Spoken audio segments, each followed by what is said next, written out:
Piers Morgan has released something new. And this time, it's not sarcasm, a dig, or another explosive headline. He claims he's uncovered fresh evidence.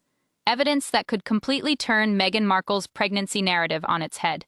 The instant he hinted at it, everything stopped in the royal world. Because Piers didn't pose a gentle question. He charged straight toward a truth most people were afraid to even think about. What if Meghan's pregnancy wasn't real? That single line was just the opening move, and what followed is something no one was ready for. The trail Piers traced didn't point to a palace. It didn't end at a hospital. Instead, it led somewhere far more unsettling. A small costume shop, one never linked to royalty before. A shop famous for crafting hyper-realistic prosthetic bellies for actors. A shop whose owner now claims that someone connected to Meghan reached out. According to that claim, a message was sent, not casual, not unclear. It included measurements, fitting notes, and exact specifications for a custom pregnancy piece. This wasn't a Halloween outfit. It wasn't a prop for a charity appearance. It was allegedly designed to look real, feel real, and move like the real thing.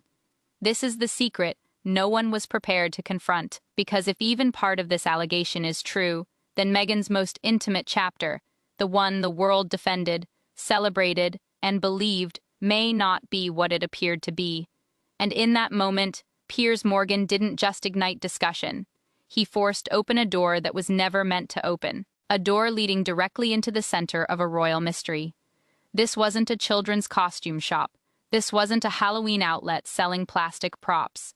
The business at the heart of the controversy specialized in film-grade prosthetics, pieces so convincing that actors wear them under harsh studio lights without detection. They create new bodies, scars, limbs, and yes, pregnancy bellies.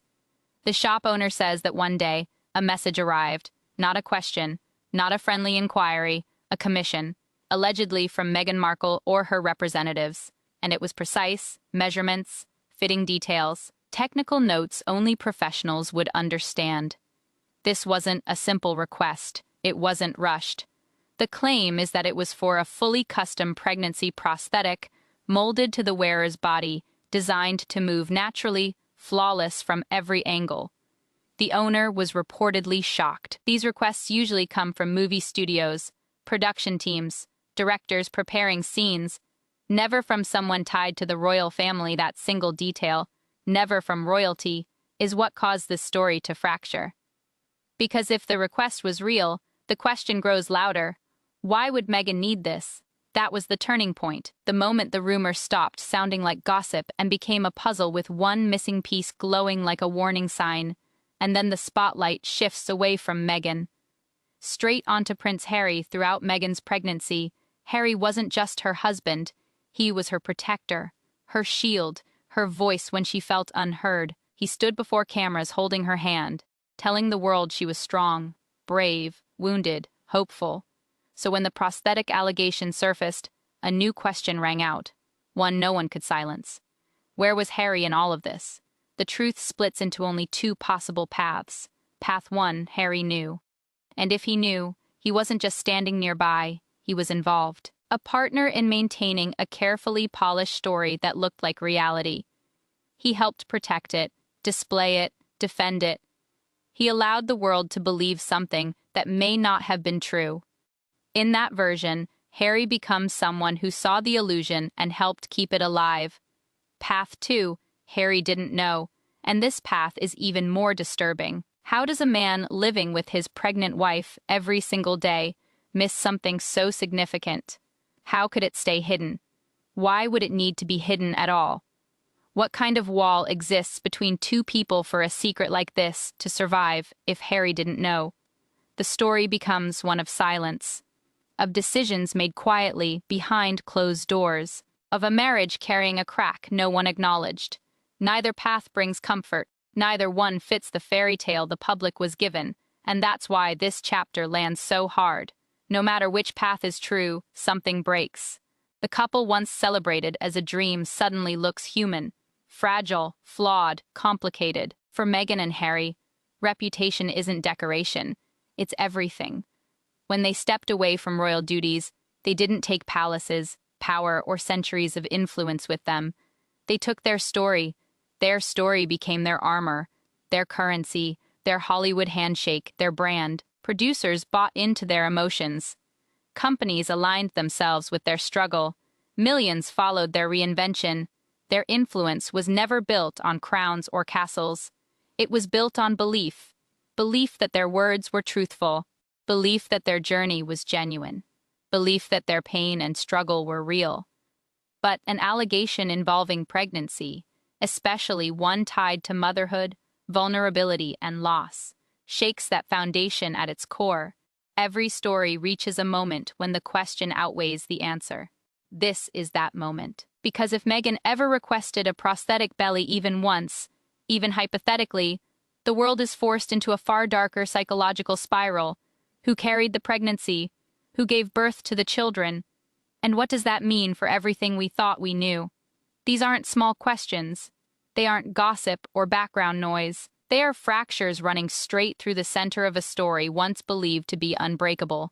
And once the idea exists, once the shopkeeper's claim takes its first breath, the mind follows the only path it can. If the belly wasn't real, then what was? Who carried the children? Was there a surrogate? Was it hidden, strategic, planned, or something more complex? Something rooted in fear, image, and survival. None of these questions prove the allegation, but they expose how fragile the narrative truly is, because the moment one detail feels managed, every other detail begins to tremble. This expose didn't just plant suspicion, it forced open doors the world never expected to walk through. Doubt is a strange thing. It doesn't arrive shouting. It doesn't crash in anger or demand attention. It slips in quietly like a shadow, and suddenly everything looks different. That's what happened when the allegation surfaced. There were no riots, no screaming, just a pause. And in that pause, the story shifted. The belly rubs Meghan shared on royal tours, on scene as tender maternal gestures, now appear differently. The photographs of her holding her bump, once warm and intimate, now sit beneath a silent cloud. The interviews about loneliness and pain, the tears, the documentaries, the speeches about motherhood and struggle, all of it is being revisited through a new lens. Not with hatred, but with hesitation, because doubt doesn't erase memories, it repaints them. People begin to wonder, was everything as it appeared? Or was something being performed? This chapter isn't about accusations, it's about the atmosphere, that moment when innocence slips away, and certainty dissolves into maybe, and once doubt settles in, it rarely leaves.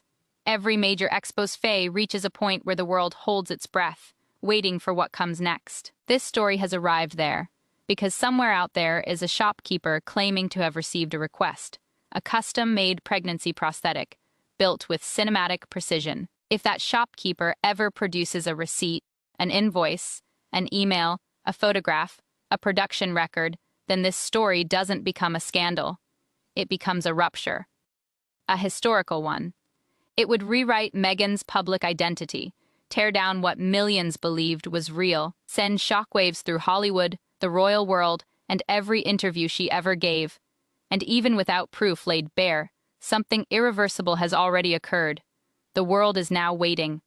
Not for Meghan's next speech, not for Harry's next interview, but for the next piece of evidence. Because once the idea of a secret enters a story, every corner becomes a question. Who else knew? How long did it last? Why was it necessary? What was the plan? This chapter holds tension, the quiet before a storm that may or may not arrive. The moment where possibility itself becomes power. Most stories end when the curtain falls. This one does the opposite. The curtain rises. Because this is not the end of Meghan's story, it's the beginning of a new chapter. One she doesn't control.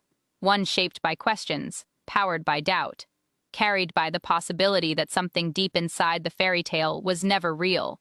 People aren't waiting for closure. They're waiting for the truth. Waiting to see if the shopkeeper speaks. If evidence surfaces. If the quiet question that started all of this finally finds an answer. This story now exists in the space between what was said and what may have been done.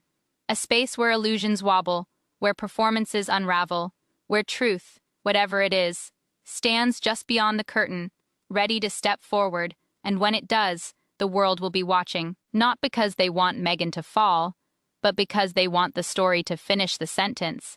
It began, for now, the lights don't dim, the music doesn't fade, the ending doesn't settle, the stage is set. The audience leans forward, and the story has only just begun.